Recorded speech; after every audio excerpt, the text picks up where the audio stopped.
E é feito de tinta acrílica, né? É, orgânica. Tudo muito orgânico, muito natureza. E não pode tocar, tá? Don't touch. It's art. Eu não aguento, eu não aguento, eu não aguento, eu não aguento!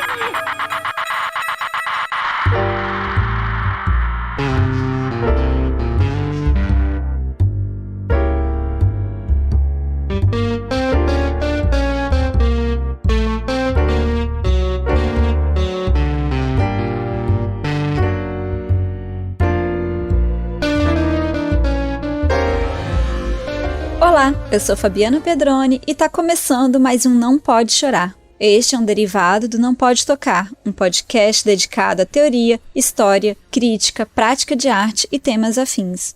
Aqui no Não Pode Chorar, nós contamos algumas desventuras da vida e pensamos em maneiras criativas de lidar com elas. No nosso feed você encontra também o Pataquadas, no qual a Lana de Oliveira repercute as principais notícias do mundinho da arte, com colunas abertas de Denis Almeida e Camila Saloto. Se você chegou aqui agora, saiba que a gente está presente em todos os agregadores de podcasts, em todas as plataformas comumente usadas para ouvir música, como o Spotify e o Deezer. Você pode receber os nossos episódios até por e-mail, assistir no YouTube ou ouvir no site notamanuscrita.com. Todos esses links estão na postagem original deste episódio, em notamanuscrita.com. Se você ficar com preguiça de digitar notamanuscrita.com no navegador, basta clicar na imagem de capa do episódio que você será direcionado para a postagem original.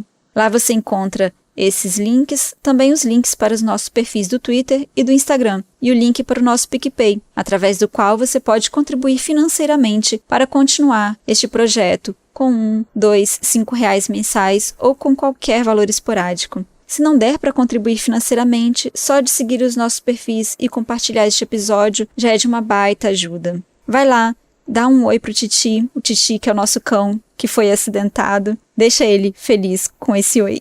Bom, chega de recados iniciais, vamos para o episódio de hoje, no qual a gente vai se beliscar um pouquinho para saber se está sonhando, se está vivo ou não.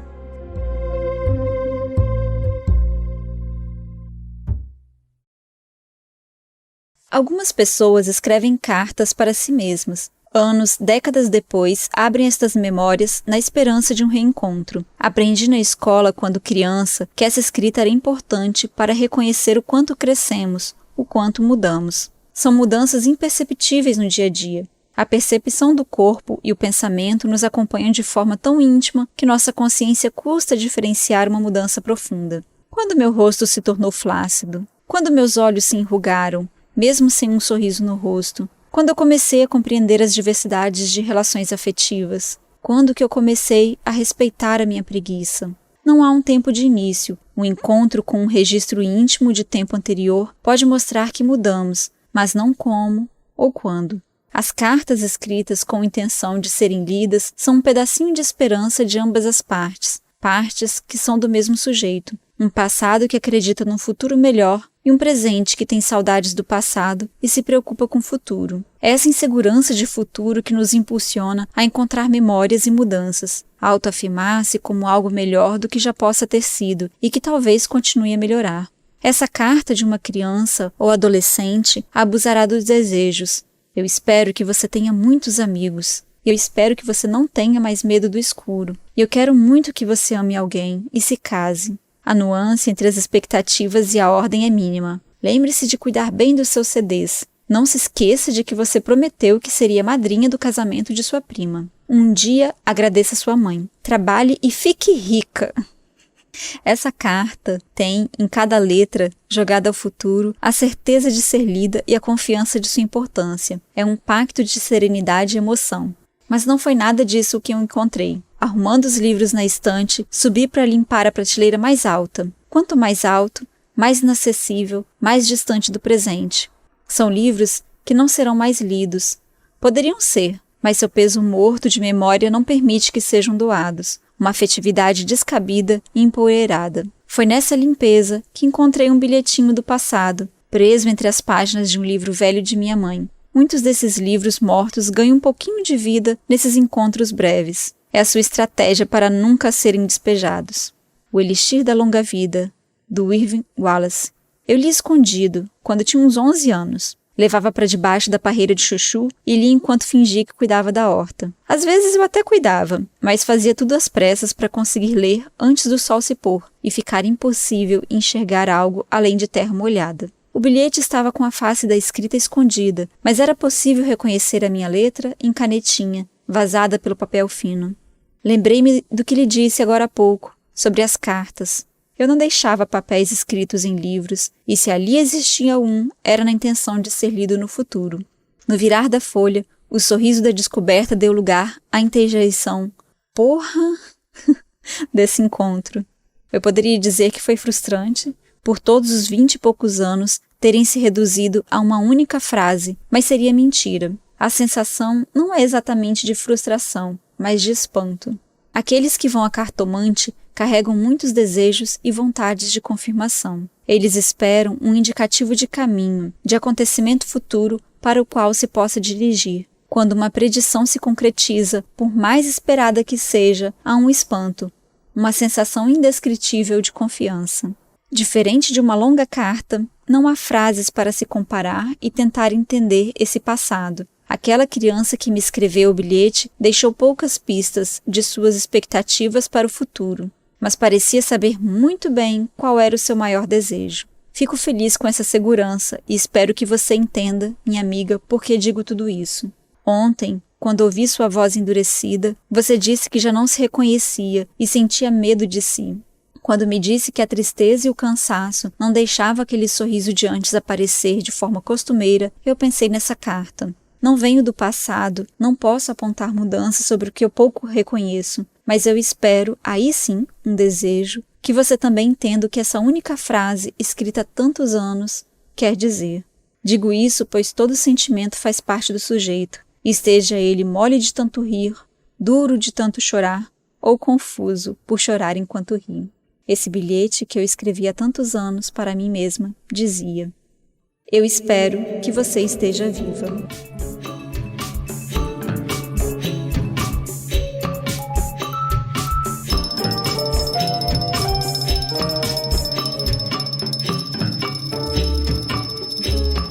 Logo que terminei a escrita dessa carta para uma amiga, eu sabia que seria o começo de um Não Pode Chorar, muito especial para mim, e espero que seja também para todos que me escutam. Esse pedacinho de passado, com um desejo sincero e direto, talvez não nos alcançaria da mesma forma se o momento fosse outro.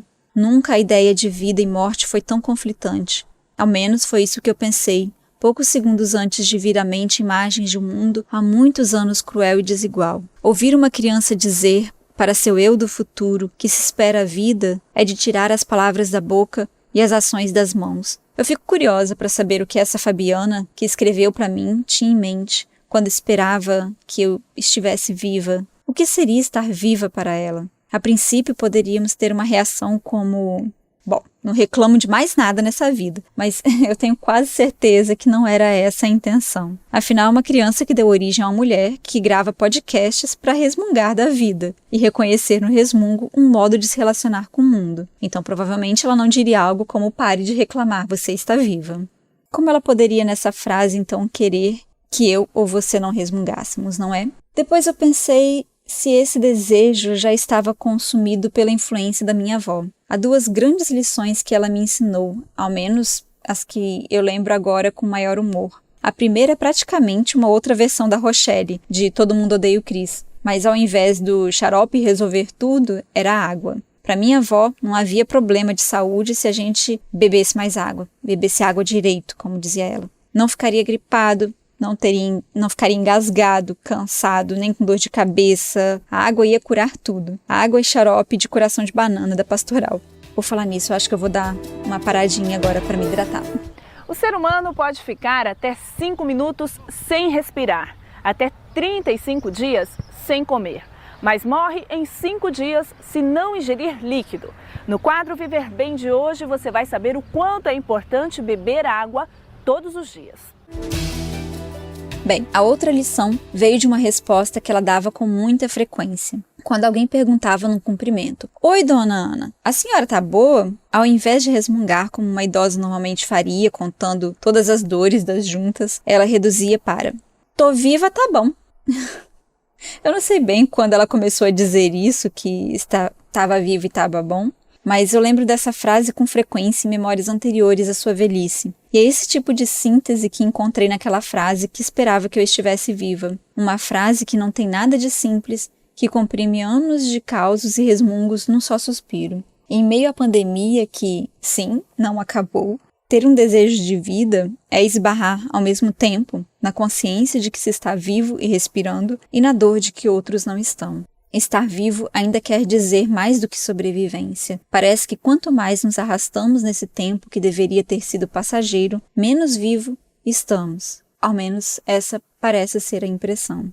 Quando esta grande amiga me disse que já não se reconhecia, que a pandemia havia endurecido, o que me levou a escrever a carta que vocês ouviram agora há pouco no começo do episódio, eu lembrei-me de o quanto um evento traumático pode nos mudar rapidamente, ao ponto de sentirmos que endurecemos o rosto e que não sorriremos mais.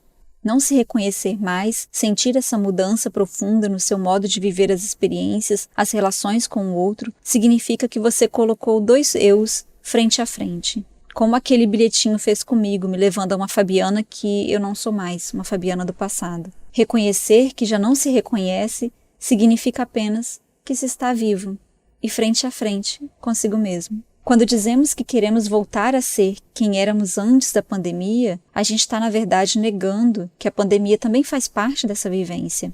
Acreditar que após esse período vamos dar um certo reset e ter que nos reconstruir de alguma forma é simplificar essa experiência tão complexa que é viver. Tornar-se pessimista, endurecida, estressada, insegura, com sangue nos olhos, não é um surgimento de uma outra pessoa da qual eu não me reconheço, mas é a expressão de um coração partido, de uma decepção com a realidade.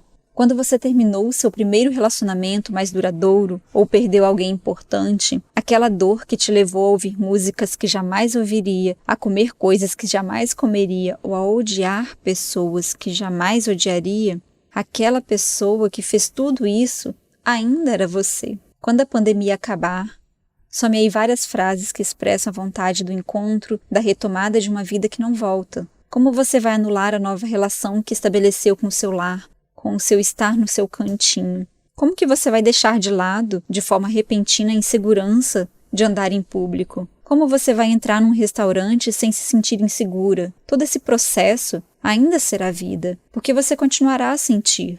Estar vivo significa sentir. Hoje eu comecei a reassistir um dorama que eu gosto muito, chamado Porque Esta é a Minha Primeira Vida. E quanto mais eu assistia, mais eu pensava sobre este Não Pode Chorar. Ele é um dorama que lida com várias instituições como família, amizades, casamento e com um cotidiano cheio de exigências sociais e de estrutura de vida. O que você exige de si mesmo para viver? O que significa estar vivo para você? Esse dorama traz a história de uma moça que foi formada em literatura em uma boa universidade, mas que ela enfrenta vários problemas profissionais para se sustentar financeiramente e para conseguir, de fato, se sentir realizada dentro da profissão. Ela precisa de um lugar para morar.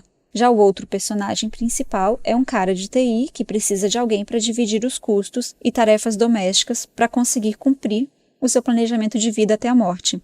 Sim, ele planejou tudo, como tudo ia ser passo a passo até a morte dele. Tanto que tem uma cena que ele diz: eu morrerei nesse quarto porque ele é ventilado, apontando para o quarto da casa onde a moça acaba indo morar. Bom, assistam. Mas o ponto que eu queria trazer aqui sobre este dorama está no primeiro episódio, quando os dois passam por uma situação desconfortável, em que ele presencia uma desilusão amorosa dela, e eles vão ter um diálogo parados no ponto de ônibus. Como eles não se veriam mais, por serem estranhos que se encontraram num bar, ela compartilha o seu sentimento e ele a consola. Ela está decepcionada consigo mesma por ter feito 30 anos e se sentir uma fracassada. Não tem um emprego que queria, não tem um lugar para onde ir, para onde morar. E o cara que ela passou 3 anos a fim e ele dando em cima dela, tinha na verdade namorada. E aí nessa conversa ela diz o seguinte: eu tenho 30 anos e não consigo decifrar os homens. Estou sozinha há 3 anos. Meu coração congela, depois descongela. Mesmo com 30 anos, vivo atormentada. Sinto vergonha no meu coração. Não tenho mais 20 anos. Aos 30 anos, não sei o que estou fazendo. E ele é uma pessoa muito lógica, que liga os pontos de uma forma muito direta, tanto que durante o dorama eles sempre pautam na ideia de que ele não é uma pessoa normal, por ele ser muito direto, sincero e pragmático nas coisas que ele pensa, e lida, né, com essa questão do que é normalidade, enfim. E aí, quando eu vi essa cena, eu tive muito receio da resposta dele, porque muitas pessoas podem não entender o que esse lamento significa, essa decepção consigo mesmo, né, de não se reconhecer, envergonhar-se de si. E então ele diz o seguinte: você disse que tem 30 anos 3 vezes neste curto tempo. Essa é a doença do neocórtex. 20, 30, a parte responsável pelos conceitos de tempo. É o neocórtex do cérebro. Gatos não têm neocórtex. Eles comem a mesma coisa, vivem na mesma casa e fazem tudo igual todo dia, mas não ficam entediados. Para eles, o tempo é apenas um momento atual. Ok, para aqui, né? Gatos, eles se entediam sim. Um gato correndo loucamente pela casa também é sinal de que ele estava entediado. Mas isso é um dorama, né, gente? O cara tem um gato e ele vive um pouco assim, nessa mesmice do dia a dia, de forma muito pragmática, e ele se identifica dessa forma. Mas então foque na ideia de momento atual, ok? Bom, ele continua dizendo o seguinte: porque tenho 20 anos, como tenho 30 anos, logo vou ter 40. A única espécie que se limita a partições de tempo assim é a humana. Só os humanos veem a idade como fraqueza e gastam para impedi-la, e isso tem um preço emocional. É a desvantagem de ter um neocórtex evoluído. 30 anos, 40 anos. Para os gatos é a mesma coisa todos os dias. Daí ela pensa, nossa, que conversa estranha, que palavras estranhas, mas isso alcançou ela de uma forma muito profunda. E aí ela diz assim, que a vida dela é um fracasso, mas que ela vai dar o melhor de si. E ele responde: eu te desejo sorte. É a primeira vez que estamos vivendo esta vida. E essa é a frase que dá título ao dorama. E não é à toa. Para os dois, esse sentido ele é diverso. Cada um, na sua individualidade, vai compreender o momento atual de uma forma diferente, com preferências, com ideias diferentes. Mas para ambos, ser a primeira vida significa ter apenas uma chance. Isso também cria uma pressão psicológica, né? Pode ser uma autocobrança, mas ao mesmo tempo um alerta para você se arriscar, para compreender que estar vivo é um misto de todas as coisas, boas e ruins, todas elas são você. Você não se tornou ranzinza com a pandemia, você está ranzinza. Você não se tornou uma pessoa amargurada, você está amargurada, você está com raiva das pessoas e precisa expressar sua revolta. E é saudável que você faça isso. E mesmo assim, você ainda vai rir muito quando ver um vídeo fofo de cachorrinho brincando, tropeçando em si mesmo. Talvez agora você não se reconheça porque a mudança foi rápida demais, foi forçada por um evento traumático. Se estar vivo significa sentir, neste momento, a dor é também equivalente à vida. Tem uma cena desse mesmo dorama, no episódio 2, que eu acho que ela é muito significativa para este momento. Bom, na cena, a personagem, a moça olha no celular, na agenda. Ela acabou de sair de uma cena em que ela sofreu uma tentativa de estupro e ela tá de pijama andando na rua e ela não tem para onde ir. Ela saiu da casa daquele rapaz, né, que ela ia morar, estava morando junto, o personagem principal, e ela vai para um estúdio cedido pelo cara que ela era apaixonada por esses 3 anos e que tinha namorada, mas ele é um babaca, enfim, tenta estuprar ela, e ela sai pela rua de pijama para entender mais ou menos a situação, e já tá muito tarde da noite. E ela olha na agenda o nome de uma das amigas dela, mas ela ainda fica em dúvida. Então ela diz o seguinte, depois de se olhar no reflexo de uma loja: você pode ser próximo de alguém, mas tem lados que não quer mostrar. 아무리 친해도 보이고 싶지 않은 모습이 있다. Então ela vai para casa do irmão que mora com a esposa dele.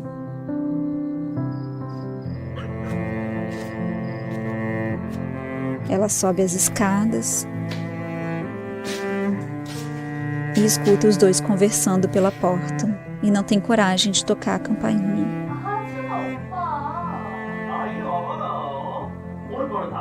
Então ela diz: às vezes sua família parece ser a mais distante de todas. 때론 가족이 세상에서 제일 먼 사람들일 때도 E aí ela desiste e vai andando pela rua, até que ela chega num túnel. Então ela diz: quando decidi ganhar a vida com meu 꿈을 sonho, 먹고 살겠다고 결정했을 때 eu sabia 이제부터 내 que 인생을 minha vida seria como cruzar um túnel escuro sozinho. 생각했었다. Mas eu não sabia 그래도 이렇게까지 que seria tão escuro. 깜깜할 줄은 몰랐다. Não sabia 그래도 이렇게까지 que seria 외로울 줄은 tão solitário. 몰랐다. Então ela grita: quanto falta para acabar este túnel? 도대체 얼마를 더 가야 되는 건데?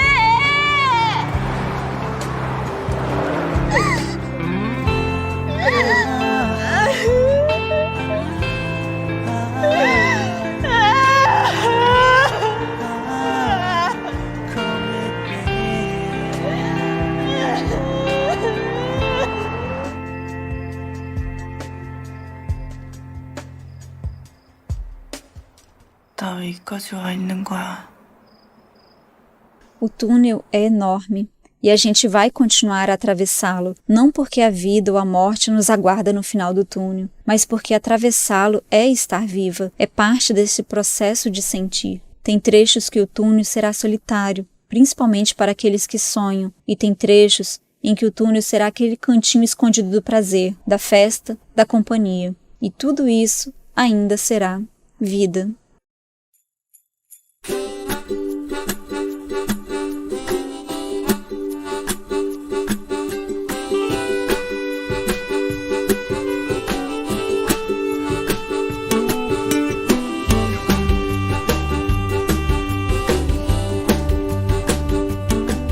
Tá aí, encerrando mais um Não Pode Chorar. Eu espero que vocês estejam vivos, porque esta é a nossa primeira vida. Se quiserem falar comigo, falar com o pessoal do Não Pode Tocar, eu tô no Twitter como @sunomoma. As redes sociais do podcast, tanto no Twitter quanto no Instagram, são @nãopodetocar, com D de pod mudo. Dá para falar com a gente também por e-mail, se você precisar de um tempinho longe das redes sociais. Nosso e-mail é nãopodetocar@gmail.com. Os demais perfis dos participantes do Não Pode Tocar estão todos linkados na postagem desse episódio, assim como a referência desse dorama que eu citei. Acesse notamanuscrita.com e confere lá essas informações, além de contos, crônicas, críticas, resenhas e artigos que nós publicamos. Vai dar uma respiradinha por lá. No final da postagem você vai encontrar também o link para o nosso PicPay. Ajude a manter este projeto independente vivo. Ajude a manter o tratamento do Titi. O nosso perfil do PicPay também é @nãopodetocar, com D do pod mudo. Por hoje é só. E se nada der muito errado, semana que vem a gente tá de volta. Valeu, gente. Tchau, tchau.